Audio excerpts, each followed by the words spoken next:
So hello everyone, welcome back to my channel. It's me Pragati Bhardwaj, a JEE aspirant as well as an 11th grader.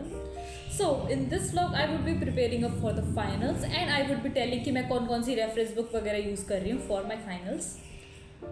So yeah, let's begin with this vlog क्योंकि finals are just around the corner and subjective questions की practice भी करनी पड़ेगी. तो चलो start करते हैं and if you're new to my channel, don't forget to subscribe. चलो let's begin. If you found the one, you should never give her up.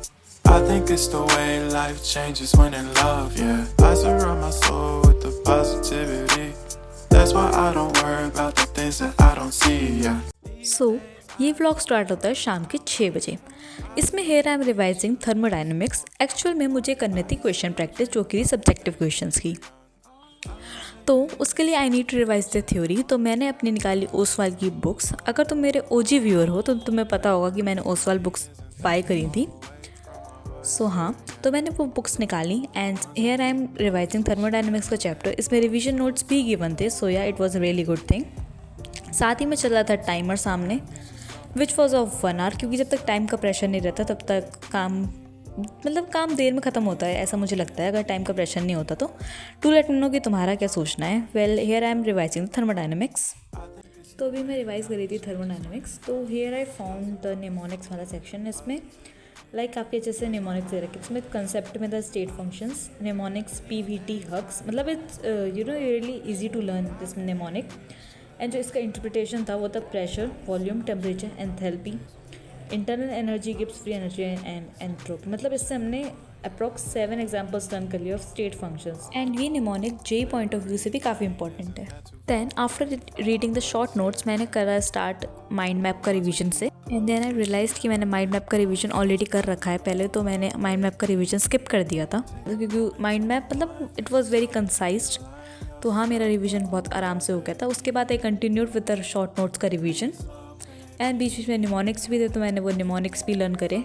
मतलब मैंने अच्छे से पढ़ा तो वो आसानी से याद भी हो गए थे which was really good. To let me know the comment section कि तुम लोगों ने अपने फाइनल्स की प्रिपरेशन स्टार्ट कर दी है या फिर नहीं. तो हाँ, मैंने तो प्रिपरेशन स्टार्ट कर ही दी है. इसके बाद मैंने निकाला अपना रजिस्टर जिसमें I had to do question practice, क्योंकि एज वी ऑल नो कि जेई में या किसी भी कॉम्पिटिटिव एग्जाम में वो जनरली एमसीक्यू बेस्ड होता है. तो since April I have been practising only MCQ, जिसकी वजह से मेरे सब्जेक्टिव क्वेश्चंस की आदत बिल्कुल ही छूट गई है. So before the finals I need to come up with this habit कि मुझे सब्जेक्टिव क्वेश्चंस भी लिखने आने चाहिए ऑब्वियसली स्कूल एग्जाम्स के लिए. तो हाँ, यहाँ पे मैंने करी थी क्वेश्चंस प्रैक्टिस एंड मैंने अपना एक टॉपिक कंप्लीट कर लिया. उसके बाद हेयर आई एम शोइंग कि उसमें थे very short answers, short type questions, then another short type questions and then long questions भी थे. इसके बाद I started off with my English. तो इसमें मैं कर रही थी the adventure which is the 4th chapter of Hornbill book. And मैंने चैप्टर नंबर 2 और चैप्टर नंबर 3 नहीं करा है फ़िलहाल, क्योंकि मुझे कोई यूट्यूब पे अच्छा वन शॉट नहीं मिला था इस वजह से, जो कि मैं बाद में करूँगी. बट हाँ, अभी तो मैं करी थी the adventure. And here I am using Oswal की ही बुक. एंड इसमें समरी ऑलरेडी गिवन थी, तो जो पॉइंट मुझे लग रहा था कि लिख लेना चाहिए या कुछ भी उस टाइप की एक्स्ट्रा इन्फॉर्मेशन, तो मैं वो ही लिख रही थी साथ ही साथ. And do let me no in the comment section कि तुम लोगों ने अपनी इंग्लिश की प्रिपरेशन स्टार्ट कर दी है या फिर नहीं. एंड अगर नहीं करी है तो आई वुड सजेस्ट कि अब इंग्लिश भी करना स्टार्ट कर दो, जिससे एग्ज़ाम से एक दिन पहले बर्डन ना पड़े तुम लोगों पर. तो हाँ, so let me show you कि यहाँ पे था समरी, इंट्रोडक्शन. तो summary was a really good thing क्योंकि मुझे समरी लिखनी नहीं पड़ी. देन इसके बाद here we have extract based question which are really important in class 11th. उसके बाद we had a short type questions, long type questions and साथ ही में we had a NCERT corner. तो इसमें मुझे क्वेश्चन आंसर्स भी नहीं लिखने पड़ेंगे. सो हाँ, देन इसके बाद I started off with revising physics. इसमें I was revising laws of motion and इसमें भी सामने चल रहा था टाइमर. एंड इसमें I am revising with from the mind map, क्योंकि इसके जो शॉर्ट नोट्स थे उससे मैं ऑलरेडी पहले रिवाइज़ कर चुकी थी. तो हाँ, मैंने सोचा कि मैं फटाफट से माइंड मैप से रिवाइज़ कर लेती हूँ, क्योंकि यू नो माइंड मैप्स पे मतलब बहुत आसानी से रिवीजन हो जाता है. And since I am using the Oswal book तो मुझे माइंड मैप भी बनाने की ज़रूरत नहीं है, या फिर मुझे डिजिटल माइंड मैप यूज़ करने की ज़रूरत नहीं पड़ रही है. I have a printed form. तो हाँ, यहाँ पे मैं रिवाइज़ ही कर रही हूँ. एंड तुम लोग कमेंट्स में बता सकते हो कि तुम्हारी जे की प्रिपरेशन कैसी चल रही है, बैकलॉग क्लियर करा या फिर नहीं. And with in 1 minute and 20 seconds मैंने लॉस ऑफ मोशन का पूरा रिविजन कर लिया था, क्योंकि वो चैप्टर भी आसान है and mind map was really concise, तो yeah it was good. So here let me give you an overview of the mind map.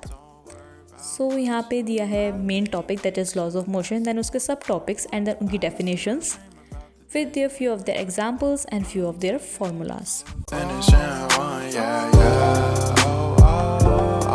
And साथ ही में मैंने की फॉर्मूलेज भी रिवाइज करे थे because they are really important in question solving. तो हाँ, एंड साथ ही में मैंने की टर्म्स को भी रीड करा था, क्योंकि कहीं ना कहीं जो सब्जेक्टिव क्वेश्चंस होते हैं फिजिक्स के उसमें भी कहीं ना कहीं ये यूज़ होता है. सो हाँ, इसके बाद I started of with maths. इसमें दिया था study time which is maximum time था 4 एंड मैक्सिमम क्वेश्चंस थे 49.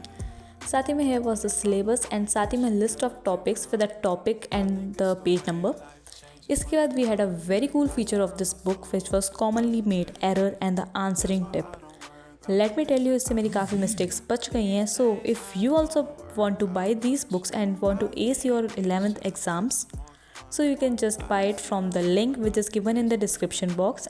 And if you are also going to buy these books, do let me know in the comment section. So yeah, that's it for this vlog. Hope you enjoyed watching it, and if you are new to my channel, don't forget to subscribe. We'll meet in the next vlog. Bye bye, tata, take care. The ones we keep close, we should never let go. So